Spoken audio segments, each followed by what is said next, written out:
എല്ലാ പ്രിയപ്പെട്ട ഉദ്യോഗാർത്ഥികൾക്കും ടാലന്റ് അക്കാദമിയുടെ മറ്റൊരു കറണ്ട് അഫയേഴ്സ് ക്ലാസ്സിലേക്ക് സ്വാഗതം.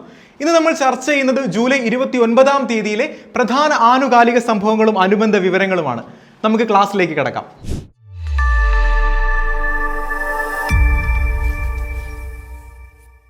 പരീക്ഷ ഏതുമാവട്ടെ, കറണ്ട് അഫയേഴ്സ് അതിലൊരു നിർണായക ഘടകമാണ്. ഒരുപക്ഷെ നമ്മുടെ റാങ്ക് തന്നെ നിർണ്ണയിക്കാൻ ഘടകമാവുന്നത് എന്തായിരിക്കും? കറണ്ട് അഫയേഴ്സ് ആയിരിക്കും. അപ്പോൾ ഇനി വരുന്ന ഏത് പരീക്ഷ ആയിക്കോട്ടെ, ഈ പരീക്ഷകൾക്കെല്ലാം തയ്യാറെടുക്കുന്ന ഉദ്യോഗാർത്ഥികൾക്കായിട്ട് ടാലന്റ് അക്കാദമിയുടെ ഏറ്റവും അപ്ഡേറ്റഡ് ആയിട്ടുള്ള ലേറ്റസ്റ്റ് ആയിട്ടുള്ള കറണ്ട് അഫയേഴ്സ് ഇപ്പോൾ വിപണിയിലുണ്ട്. അപ്പോൾ ഈ ഒരു പുസ്തകം വാങ്ങുന്നതിന് നിങ്ങൾക്ക് സ്ക്രീനിൽ കാണുന്ന നമ്പറിൽ കോൺടാക്ട് ചെയ്യാം. അതുപോലെ തന്നെ ടാലന്റ് അക്കാദമിയുടെ ഒഫീഷ്യൽ വെബ്സൈറ്റിൽ നിന്നും നിങ്ങൾക്ക് ഈ ഒരു പുസ്തകം പർച്ചേസ് ചെയ്യാൻ സാധിക്കുന്നതാണ്. അപ്പോൾ എത്രയും പെട്ടെന്ന് ഈ ഒരു പുസ്തകം വാങ്ങി നിങ്ങളുടെ തയ്യാറെടുപ്പുകൾ ആരംഭിക്കുക. ഏറ്റവും അപ്ഡേറ്റഡ് ആയിട്ടുള്ള ഏറ്റവും ലേറ്റസ്റ്റ് ആയിട്ടുള്ള വിവരങ്ങളെല്ലാം ഉൾക്കൊള്ളിച്ച് തയ്യാറാക്കിയ ഒരു പുസ്തകമാണിത്. ഒരു പുസ്തകവുമായി ബന്ധപ്പെട്ട വാർത്ത ചർച്ച ചെയ്തുകൊണ്ട് തന്നെ നമുക്ക് നമ്മുടെ ഇന്നത്തെ ക്ലാസ് ആരംഭിക്കാം. Intellectual property rights musings of an amateur enthusiast എന്ന പുസ്തകം രചിച്ചത് ആരാണ്? നമുക്ക് പഠിക്കാം. എന്താണ് പുസ്തകത്തിന്റെ പേര്? Intellectual property rights musings of an amateur enthusiast. ഈ പുസ്തകം രചിച്ചത് ആരാണ്? നമുക്ക് പഠിക്കാം. ആരാണ്? രാജു നാരായണ സ്വാമിയാണ്. ആരാണ്? രാജു നാരായണ സ്വാമിയാണ് ഈ ഒരു പുസ്തകം രചിച്ചത്. പുസ്തകത്തിന്റെ പേര് ഒരിക്കൽ കൂടി ഓർക്കുക. Intellectual property rights musings of an amateur enthusiast എന്നാണ് ഈ ഒരു പുസ്തകത്തിന്റെ പേര്. പുതിയ ടെക്നോളജിയൊക്കെ പറ്റി രാജു നാരായണ സ്വാമി എഴുതിയ ഒരു പുസ്തകമാണ് intellectual property rights musings of an amateur enthusiast എന്ന് പറയുന്ന ഈ ഒരു പുസ്തകം. അതുപോലെ തന്നെ അദ്ദേഹത്തിന്റെ 37ാമത്തെ പുസ്തകമാണ് ഇത് കേട്ടോ. അദ്ദേഹം രചിക്കുന്ന 37ാമത്തെ പുസ്തകമാണ് ഇത്. അതുപോലെ രാജു നാരായണ സ്വാമി നമുക്കറിയാം, അദ്ദേഹം ഒരു IAS ഉദ്യോഗസ്ഥനാണ്. അപ്പോൾ അദ്ദേഹത്തിന്റെ ഏറ്റവും പുതിയ പുസ്തകമാണ്, അദ്ദേഹത്തിന്റെ 37ാമത്തെ പുസ്തകമാണിത്. അദ്ദേഹത്തിന്റെ ശ്രദ്ധേയമായ ഒരു പുസ്തകമായിരുന്നു ശാന്തി മന്ത്രം മുഴങ്ങുന്ന താഴ്വരയിൽ എന്ന പുസ്തകം. എന്താണ്? ശാന്തി മന്ത്രം മുഴങ്ങുന്ന താഴ്വരയിൽ. അദ്ദേഹത്തിന് മികച്ച യാത്രാ വിവരണത്തിനുള്ള സാഹിത്യ അക്കാദമി പുരസ്കാരം നേടിക്കൊടുത്തത് ഈ ഒരു പുസ്തകമായിരുന്നു. ഇത് ശാന്തി മന്ത്രം മുഴങ്ങുന്ന താഴ്വരയിൽ. അതുകൂടെ നിങ്ങളുടെ ഓർമ്മയിൽ ഉണ്ടാവണം. അപ്പോൾ നമ്മൾ പഠിച്ച പോയിന്റ് എന്തായിരുന്നു? Intellectual property rights musings of an amateur enthusiast എന്ന പുസ്തകം രചിച്ചത് ആരാണ്? രാജു നാരായണ സ്വാമി. ഇന്നത്തെ ക്ലാസ്സിൽ നമ്മൾ ചർച്ച ചെയ്യുന്ന രണ്ടാമത്തെ വാർത്തയാണ് പ്രഥമ സതീഷ് ബാബു പയ്യന്നൂർ സ്മാരക പുരസ്കാര ജേതാവ് ആരാണ്? ഏതാണ് അവാർഡ്? പ്രഥമ സതീഷ് ബാബു പയ്യന്നൂർ സ്മാരക പുരസ്കാര ജേതാവ് ആരാണ്? കവി CV ബാലകൃഷ്ണനാണ് ഈ ഒരു പുരസ്കാരം ലഭിച്ചിരിക്കുന്നത്. പുരസ്കാരത്തിന്റെ പേര് ഒരിക്കൽ കൂടി ഓർക്കുക. എന്താണ്? സതീഷ് ബാബു പയ്യന്നൂർ സ്മാരക പുരസ്കാരം. സതീഷ് ബാബു പയ്യന്നൂർ സ്മാരക പുരസ്കാരം 2026 ആർക്ക് ലഭിച്ചിരിക്കുന്നു? CV ബാലകൃഷ്ണന് ലഭിച്ചിരിക്കുന്നു. സാഹിത്യരംഗത്തെ സമഗ്ര സംഭാവനയ്ക്കാണ് അദ്ദേഹത്തിന് ഈ ഒരു പുരസ്കാരം ലഭിച്ചിരിക്കുന്നത്. 1 ലക്ഷം രൂപയും ശില്പവും ഫലകവും അടങ്ങുന്നതാണ് ഈ ഒരു പുരസ്കാരം. അപ്പോൾ നമ്മൾ പഠിച്ച വാർത്ത എന്തായിരുന്നു? പ്രഥമ സതീഷ് ബാബു പയ്യന്നൂർ സ്മാരക പുരസ്കാര ജേതാവ് ആരാണ്? CV ബാലകൃഷ്ണൻ. നമുക്ക് മറ്റൊരു പുരസ്കാര വാർത്ത കൂടെ ചർച്ച ചെയ്യാം. നൂറുൽ ഇസ്ലാം സർവകലാശാലയും നിംസ് മെഡിസിറ്റിയും സംയുക്തമായി ഏർപ്പെടുത്തിയ 8ാമത് APJ പുരസ്കാര ജേതാവ് ആരാണ്? ഡോക്ടർ സൗമ്യ സ്വാമിനാഥനാണ് ഈ ഒരു പുരസ്കാരം ലഭിച്ചിരിക്കുന്നത്. 8ാമത് APJ പുരസ്കാരം. 8ാമത് APJ പുരസ്കാരം ആർക്ക് ലഭിച്ചിരിക്കുന്നു? ഡോക്ടർ സൗമ്യ സ്വാമിനാഥന് ലഭിച്ചിരിക്കുന്നു. ഇനി ആരാണ് ഈ പുരസ്കാരം ഏർപ്പെടുത്തിയിരിക്കുന്നത്?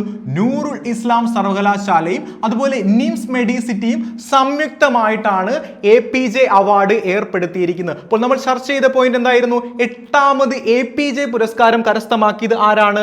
ഡോക്ടർ സൗമ്യ സ്വാമിനാഥനാണ്. ഈ അവാർഡിനും 1 ലക്ഷം രൂപയും ശില്പവും പ്രശസ്തി പത്രവും ഉണ്ടാവും. അതുപോലെ സൗമ്യ സ്വാമിനാഥൻ, ഈ പേര് നമ്മൾ ഇതിനു മുമ്പ് പഠിച്ചിട്ടുള്ളതാണ്.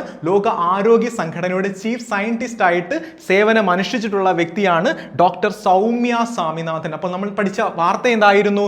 നൂറുൽ ഇസ്ലാം സർവകലാശാലയും നിംസ് മെഡിസിറ്റിയും സംയുക്തമായി ഏർപ്പെടുത്തിയ 8ാമത് APJ പുരസ്കാരം ആർക്ക് ലഭിച്ചു? ഡോക്ടർ സൗമ്യ സ്വാമിനാഥന് ലഭിച്ചിരിക്കുന്നു. മറ്റൊരു പുരസ്കാര വാർത്ത കൂടെ നമുക്ക് ചർച്ച ചെയ്യേണ്ടതുണ്ട്. 40ാമത് അബുദാബി ശക്തി പുരസ്കാരത്തിൽ TK രാമകൃഷ്ണൻ പുരസ്കാരം നേടിയത് ആരാണ്? 40ാമത് അബുദാബി ശക്തി പുരസ്കാരത്തിൽ TK രാമകൃഷ്ണൻ പുരസ്കാരം നേടിയത് ആരാണ്? നിലമ്പൂർ ഐഷയാണ്. നിലമ്പൂർ ഐഷയാണ്. ഇനി ആ പുരസ്കാരത്തിന്റെ പേര് നിങ്ങൾ മറന്നു പോകരുത്. 40ാമത് അബുദാബി ശക്തി പുരസ്കാരത്തിൽ TK രാമകൃഷ്ണൻ പുരസ്കാരമാണ്. TK രാമകൃഷ്ണൻ പുരസ്കാരം ആർക്കാണ് ലഭിച്ചത്? നിലമ്പൂർ ആയിഷയ്ക്കാണ് ഈ ഒരു പുരസ്കാരം ലഭിച്ചിരിക്കുന്നത്. നാടകരംഗത്തെ സമഗ്ര സംഭാവനയ്ക്കാണ് നിലമ്പൂർ ആയിഷയ്ക്ക് ഈ ഒരു പുരസ്കാരം ലഭിച്ചിരിക്കുന്നത്. ഇനി ഈ ഒരു അവാർഡ് ഏർപ്പെടുത്തിയത് ആരാണെന്ന് കൂടെ നമുക്ക് പഠിക്കണ്ടേ? അബുദാബി ശക്തി തിയേറ്റേഴ്സ് ആണ് ഈ ഒരു പുരസ്കാരം ഏർപ്പെടുത്തിയിരിക്കുന്നത്. ആരാണ്? അബുദാബി ശക്തി തിയേറ്റേഴ്സ് ആണ് ഈ ഒരു പുരസ്കാരം ഏർപ്പെടുത്തിയിരിക്കുന്നത്. ഇനി നമ്മൾ പഠിച്ച പ്രധാനപ്പെട്ട പോയിന്റിലേക്ക് വരാം. 40ാമത് അബുദാബി ശക്തി പുരസ്കാരത്തിൽ TK രാമകൃഷ്ണൻ പുരസ്കാരം ആർക്ക് ലഭിച്ചു? നാടകരംഗത്തെ സമഗ്ര സംഭാവനയ്ക്ക് നിലമ്പൂർ ആയിഷയ്ക്ക് ലഭിച്ചിരിക്കുന്നു. ഇന്നത്തെ ക്ലാസ്സിൽ നമ്മൾ ചർച്ച ചെയ്യുന്ന മറ്റൊരു വാർത്ത, സ്കൂൾ വിദ്യാഭ്യാസം ഉപേക്ഷിച്ച കുട്ടികളെ സ്കൂളുകളിൽ തിരികെ എത്തിക്കുന്നതിനായി സംറാസ് വിദ്യാ സേതു ക്യാമ്പയിൻ ആരംഭിച്ച സംസ്ഥാനം ഏതാണ്? ഞാൻ ഒരിക്കൽ കൂടി ആവർത്തിക്കാം. സ്കൂൾ വിദ്യാഭ്യാസം ഉപേക്ഷിച്ച കുട്ടികളെ സ്കൂളുകളിൽ തിരികെ എത്തിക്കുന്നതിനായി സംറാസ് വിദ്യാ സേതു ക്യാമ്പയിൻ ആരംഭിച്ച സംസ്ഥാനം ഏതാണ്? ഗുജറാത്ത് ആണ് കേട്ടോ, ഗുജറാത്ത് ആണ്. എന്താണ് ആ ക്യാമ്പയിന്റെ പേര്? സംറാസ് വിദ്യാ സേതു ക്യാമ്പയിൻ. എന്താണ്? സംറാസ് വിദ്യാ സേതു ക്യാമ്പയിൻ എവിടെ ആരംഭിച്ചു? ഗുജറാത്തിൽ ആരംഭിച്ചു. ഇനി എന്താണ് ഈ ക്യാമ്പയിന്റെ പ്രാധാന്യം? അതുകൂടെ നിങ്ങളുടെ മനസ്സിലുണ്ടാവണം.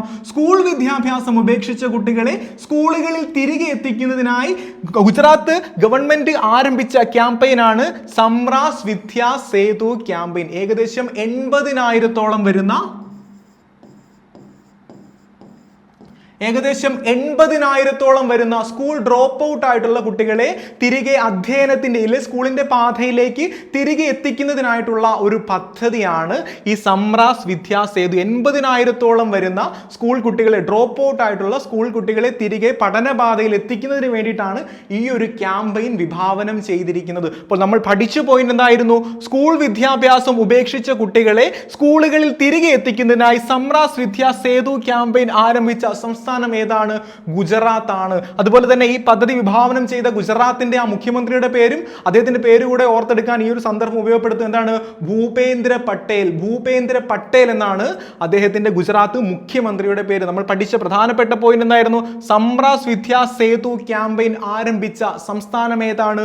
ഗുജറാത്ത്. ഒരുപാട് ഉദ്യോഗാർത്ഥികൾ ആകാംക്ഷയോടെ കാത്തിരിക്കുന്ന പരീക്ഷകളിൽ ഒന്നാണ് ഹൈക്കോർട്ട് അസിസ്റ്റന്റ്. അപ്പോൾ ഹൈക്കോർട്ട് അസിസ്റ്റന്റ് ഒരു ഡ്രീം ജോലിയായിട്ട് കാണുന്ന ഒരുപാട് പേരുണ്ടെന്ന് നമുക്കറിയാം. അപ്പോൾ നിങ്ങൾക്ക് പഠിക്കാനായിട്ട് ഒരു ഉത്തമ പഠന സഹായിയാണോ വേണ്ടത് എങ്കിൽ ടാലന്റ് അക്കാദമി ഹൈക്കോർട്ട് അസിസ്റ്റന്റിനായുള്ള റാങ്ക് ഫയൽ പുറത്തിറക്കിയിട്ടുണ്ട്. പൂർണ്ണമായും സിലബസ് അധിഷ്ഠിതമായിട്ടാണ് ഈ ഒരു പുസ്തകം തയ്യാറാക്കിയിരിക്കുന്നത്. അപ്പോൾ ഈ ഒരു പുസ്തകം വാങ്ങുന്നതിനായിട്ട് പ്രീ ബുക്ക് ചെയ്യാനുള്ള സൗകര്യം ഇപ്പോൾ അവൈലബിൾ ആണ്. അപ്പോൾ ടാലന്റ് അക്കാദമിയുടെ ഓൺലൈൻ സൈറ്റിലൂടെ നിങ്ങൾക്ക് അത് പ്രീ ബുക്ക് ചെയ്യാവുന്നതാണ്. അല്ലെങ്കിൽ ടാലന്റ് അക്കാദമി സ്ക്രീനിൽ കാണുന്ന ആ ഒരു നമ്പറിൽ കോൺടാക്ട് ചെയ്താലും നിങ്ങൾക്ക് ഈ ഒരു പുസ്തകം പർച്ചേസ് ചെയ്യാൻ സാധിക്കുന്നതാണ്. അപ്പോൾ എത്രയും പെട്ടെന്ന് ഈ ഒരു പുസ്തകം വാങ്ങി നോട്ടിഫിക്കേഷനുകൾക്കൊന്നും കാത്തിരിക്കാതെ, പുതിയ അപ്ഡേറ്റുകൾക്കൊന്നും കാത്തിരിക്കാതെ എത്രയും പെട്ടെന്ന് ഈ ഒരു പുസ്തകം സ്വന്തമാക്കി ടാലന്റ് അക്കാദമിയുടെ ഏറ്റവും പുതിയ അപ്ഡേറ്റഡ് ആയിട്ടുള്ള റാങ്ക് ഫയലാണ് ഹൈക്കോർട്ട് അസിസ്റ്റന്റ് പരീക്ഷയ്ക്ക് സ്പെഷ്യലായിട്ട് തയ്യാറാക്കിയിട്ടുള്ള ഒരു റാങ്ക് ഫയലാണ്. അപ്പോൾ അത് എത്രയും പെട്ടെന്ന് സ്വന്തമാക്കി നിങ്ങളുടെ തയ്യാറെടുപ്പുകൾ ഉടനെ തന്നെ ആരംഭിക്കുക. നമുക്ക് മറ്റൊരു വാർത്തയിലേക്ക് കടക്കാം. 2026 ജൂലൈയിൽ ഫ്രാൻസിൽ പിഴ ചുമത്തപ്പെട്ട ഇന്ത്യൻ ബഹുരാഷ്ട്ര കമ്പനി ഏതാണ്? 2026 ജൂലൈയിൽ എവിടെയാണ്? ഫ്രാൻസിൽ പിഴ ചുമത്തപ്പെട്ട ഇന്ത്യൻ ബഹുരാഷ്ട്ര കമ്പനി ഏതാണ്? ഇൻഫോസിസ് ആണ് കേട്ടോ, ഇൻഫോസിസ് ആണ്. എവിടെയാണ് പിഴ ചുമത്തപ്പെട്ടിരിക്കുന്നത്? ഫ്രാൻസിലാണ് പിഴ ചുമത്തപ്പെട്ടിരിക്കുന്നത്. അപ്പൊ 2026 ജൂലൈയിൽ ഫ്രാൻസിൽ പിഴ ചുമത്തപ്പെട്ട ഇന്ത്യൻ ബഹുരാഷ്ട്ര കമ്പനി ഏതാണ്? ഇൻഫോസിസ് ആണ്. ജോലി സമയം കുറിക്കുന്ന ആ ഒരു സംവിധാനത്തിലെ പോരായ്മകൾ ചൂണ്ടിക്കാണിച്ചുകൊണ്ടാണ് തൊഴിൽ വകുപ്പ്, തൊഴിൽ അതോറിറ്റി ഇങ്ങനെ ഒരു പിഴ ചുമത്തിയിരിക്കുന്നത്. ഫ്രാൻസിലെ തൊഴിൽ അതോറിറ്റിയാണ് ഈ ഒരു പിഴ ചുമത്തിയിരിക്കുന്നത്. എന്താണ്? ജോലി സമയം കാണിക്കുന്ന സംവിധാനത്തിലെ പോരായ്മകൾ ചൂണ്ടിക്കാണിച്ചുകൊണ്ടാണ് ഇങ്ങനെ ഒരു പിഴ ആർക്ക് ചുമത്തിയത്? ഇൻഫോസിസിന് ചുമത്തിയത്. ഏത് രാജ്യത്തെ തൊഴിൽ അതോറിറ്റിയാണ്? ഫ്രാൻസിലെ തൊഴിൽ അതോറിറ്റിയാണ്. അപ്പോൾ നമ്മൾ പഠിച്ച പോയിന്റ് ഇത്രയേ ഉള്ളൂ. 2026 ജൂലൈയിൽ ഫ്രാൻസിലെ തൊഴിൽ അതോറിറ്റി പിഴ ചുമത്തിയ ഇന്ത്യൻ ബഹുരാഷ്ട്ര കമ്പനി ഏതാണ്? ഇൻഫോസിസ്. അന്താരാഷ്ട്ര മാധ്യമങ്ങളിൽ നിറഞ്ഞു നിൽക്കുന്ന മറ്റൊരു വാർത്ത കൂടെ നമുക്ക് ചർച്ച ചെയ്യാം. 2026 ജൂലൈയിൽ കാട്ടുതീ മൂലം അടിയന്തരാവസ്ഥ പ്രഖ്യാപിച്ച യൂറോപ്യൻ രാജ്യം ഏതാണ്?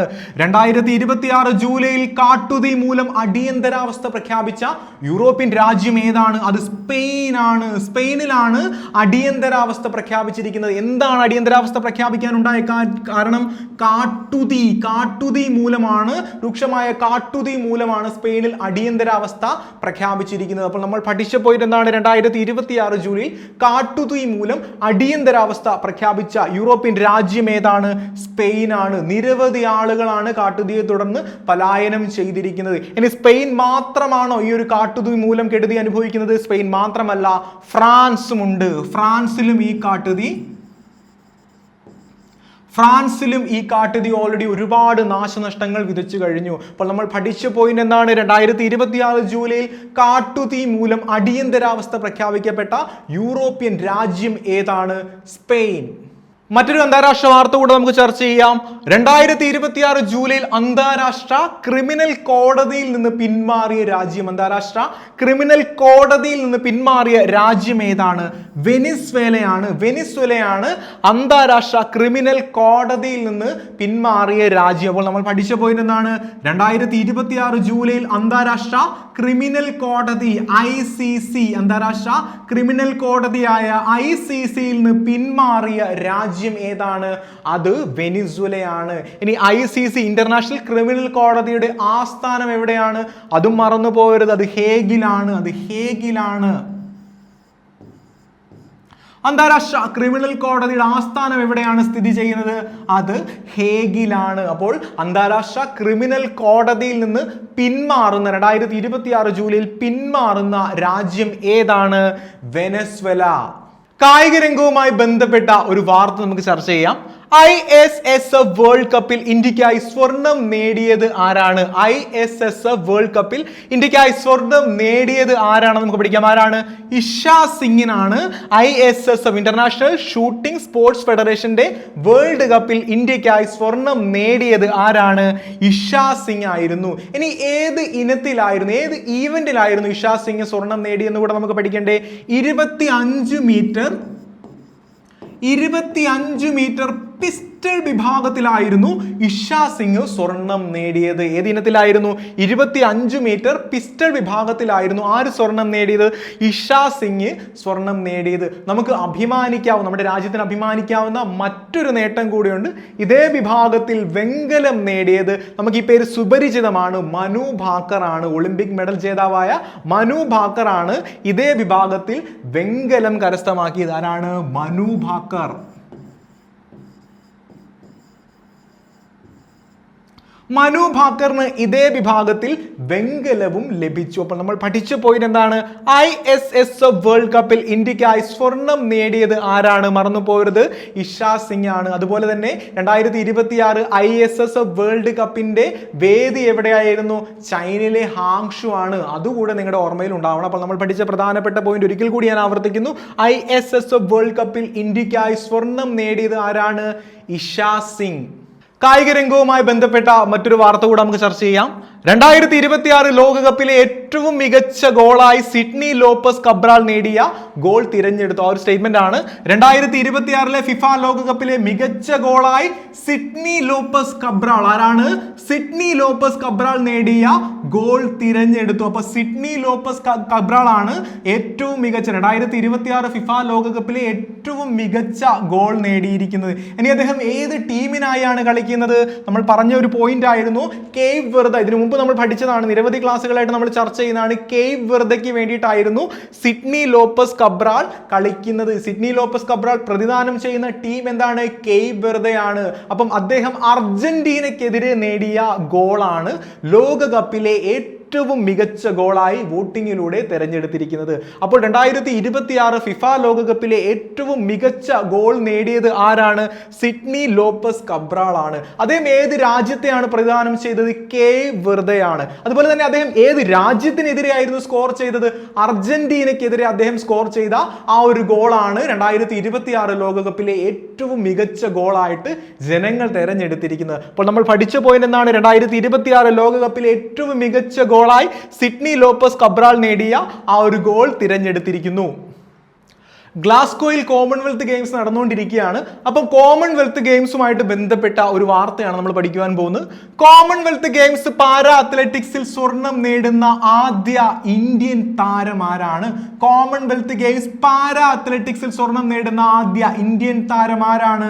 ഷർമിള ധൻകർ ആണ് കേട്ടോ. ഷർമിള ധൻകർ ആണ് കോമൺവെൽത്ത് ഗെയിംസ് പാരാ അത്ലറ്റിക്സിൽ സ്വർണം നേടുന്ന ആദ്യ ഇന്ത്യൻ താരം. മറന്നു പോകരുത്, നമുക്ക് അഭിമാനിക്കാവുന്ന ഒരു പേരാണ്, അഭിമാനിക്കാവുന്ന ഒരു നേട്ടമാണ് ഷർമിള ധൻകർ സ്വന്തമാക്കിയിരിക്കുന്നത്. എന്താണ് ആ നേട്ടം? കോമൺവെൽത്ത് ഗെയിംസ് പാരാ അത്ലറ്റിക്സിൽ സ്വർണം നേടുന്ന ആദ്യ ഇന്ത്യക്കാരിയായിരിക്കുന്നു ആര്? ഷർമിള ധൻകർ. ഷർമിള ധൻകർ ഏത് വിഭാഗത്തിലാണ് മത്സരിച്ചതെന്ന് കൂടെ നമുക്ക് പഠിക്കണ്ടേ? F57 എന്ന കാറ്റഗറിയിലായിരുന്നു ഷർമിള ധൻകർ മത്സരിച്ചത്. ഏതായിരുന്നു കായിക ഇനം?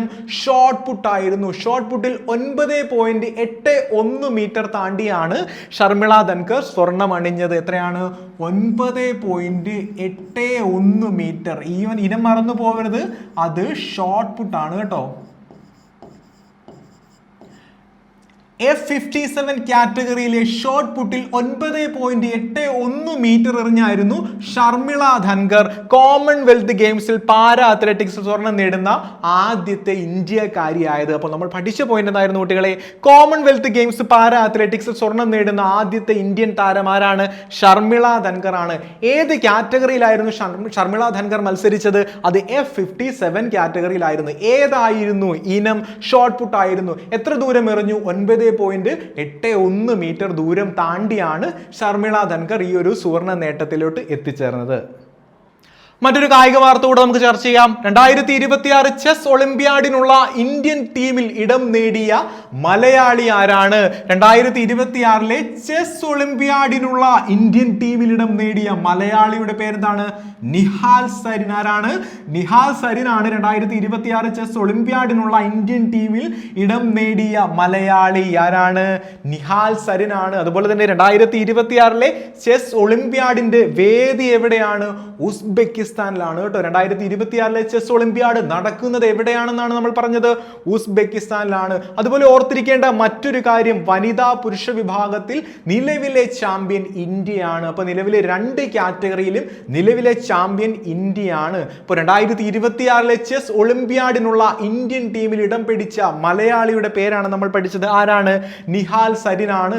2026 ചെസ് ഒളിമ്പ്യാഡ് എവിടെ വെച്ചാണ് സംഘടിപ്പിക്കുന്നത്? അല്ലെങ്കിൽ 2026 ചെസ് ഒളിമ്പ്യാഡിന് ആതിഥേയത്വം വഹിക്കുന്ന രാജ്യം ഏതാണ്? അത് ഉസ്ബെക്കിസ്ഥാൻ ആണ്. നമുക്ക് മറ്റൊരു വാർത്ത കൂടെ ചർച്ച ചെയ്യാം. 2026 ജൂലൈയിൽ വിരമിക്കൽ പ്രഖ്യാപിച്ച റഫറി. 2026 ജൂലൈയിൽ വിരമിക്കൽ പ്രഖ്യാപിച്ച റഫറിയുടെ പേരാണ് സ്ലാവ്കോ വിൻസിക്. സ്ലാവ്കോ വിൻസിക് ആണ് 2026 ജൂലൈയിൽ വിരമിക്കൽ പ്രഖ്യാപിച്ച റഫറി. എന്താണ് ഇദ്ദേഹത്തിന്റെ പ്രാധാന്യം? 2026 ഫിഫ വേൾഡ് കപ്പ് ഫൈനൽ നിയന്ത്രിച്ച റഫറി ആയിരുന്നു ഇദ്ദേഹം. 2026 സ്പെയിനും അർജന്റീനയും തമ്മിൽ നടന്ന ആ ഒരു വേൾഡ് കപ്പ് ഫൈനൽ മാച്ച് നിയന്ത്രിച്ച റഫറി ആയിരുന്നു ആര്?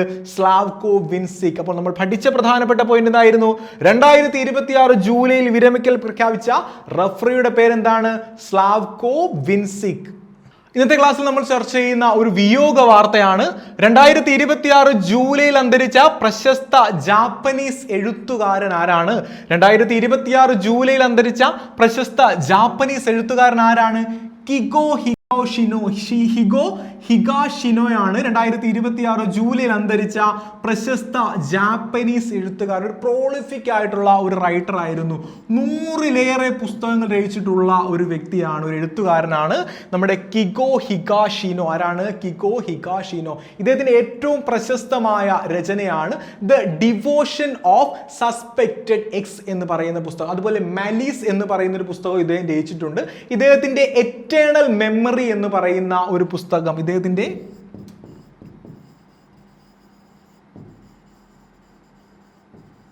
എറ്റേണൽ മെമ്മറി എന്ന് പറയുന്ന പുസ്തകം അടുത്ത മാസം പുറത്തിറങ്ങാനിരിക്കെയാണ് ഇദ്ദേഹം നമ്മോട് വിട പറഞ്ഞത്. പക്ഷെ അദ്ദേഹത്തിന്റെ ഏറ്റവും വിഖ്യാതമായ രചന ഏതാണെന്ന് ചോദിച്ചാൽ the devotion of suspected X എന്ന് പറയുന്ന ഒരു പുസ്തകമായിരുന്നു. ഒരുപാട് ചലച്ചിത്ര ഭാഷ്യങ്ങൾ ഉണ്ടായ, ഒരുപാട് സിനിമകൾ മേക്ക് ചെയ്യപ്പെട്ട ഒരു പുസ്തകമായിരുന്നു അത്, ഡിവോഷൻ ഓഫ് സസ്പെക്റ്റഡ് എക്സ് എന്ന് പറയുന്നത്. അതുപോലെ മലീസ് ഇദ്ദേഹത്തിന്റെ ശ്രദ്ധേയമായ മറ്റൊരു രചനയാണ്. ഇതിന്റെ ഏറ്റവും പുതിയ നോവലായിട്ട് പ്രസിദ്ധീകരിക്കാൻ പോകുന്ന നോവലാണ് ദ എറ്റേണൽ മെമ്മറി എന്ന് പറയുന്ന നോവൽ. അപ്പോൾ നമ്മൾ പഠിച്ച പ്രധാനപ്പെട്ട പോയിന്റ് എന്താണ്?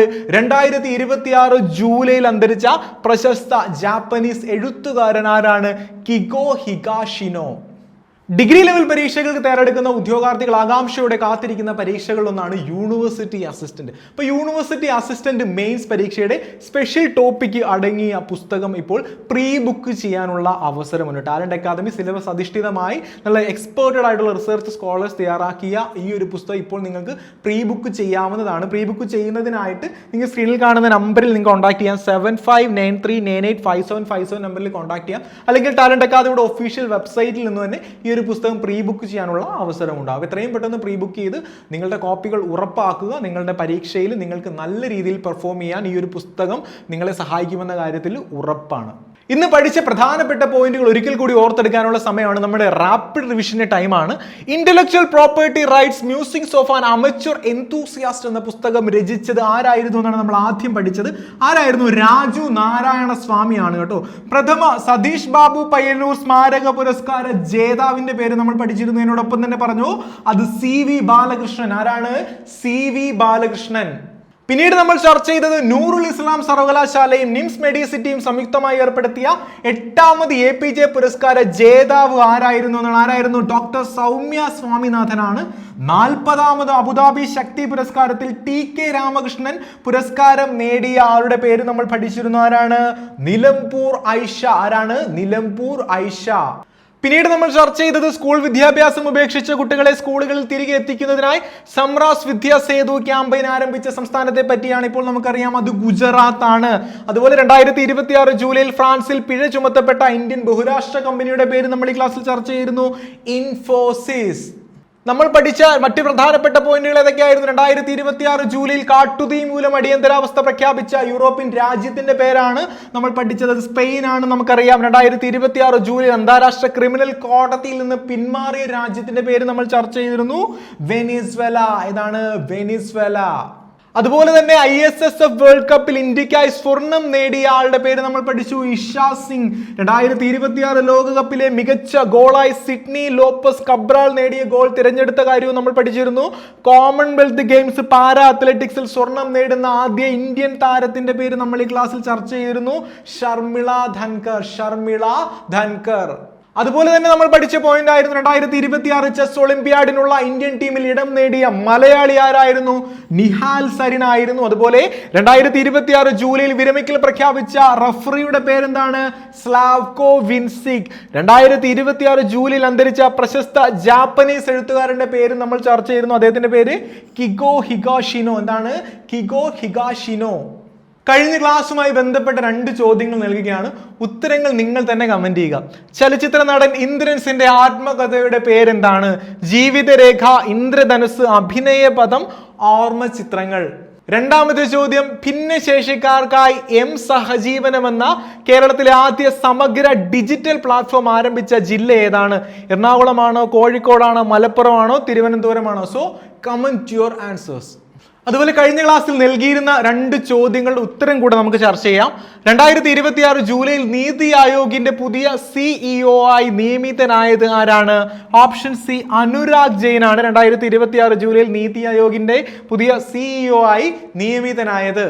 രണ്ടാമത്തെ ചോദ്യം, അമൃത് ഭാരത് പദ്ധതിയുടെ ഭാഗമായി നവീകരിച്ച പരപ്പനങ്ങാടി റെയിൽവേ സ്റ്റേഷന്റെ പ്രവേശന കവാടത്തിൽ തയ്യാറാക്കിയ ചുവർ ചിത്രങ്ങൾക്ക് അടിസ്ഥാനപരമായ നോവൽ ഏതാണ്? ഓപ്ഷൻ എ ഇന്ദുലേഖയാണ് ഈ ഒരു ചോദ്യത്തിന്റെ ഉത്തരം.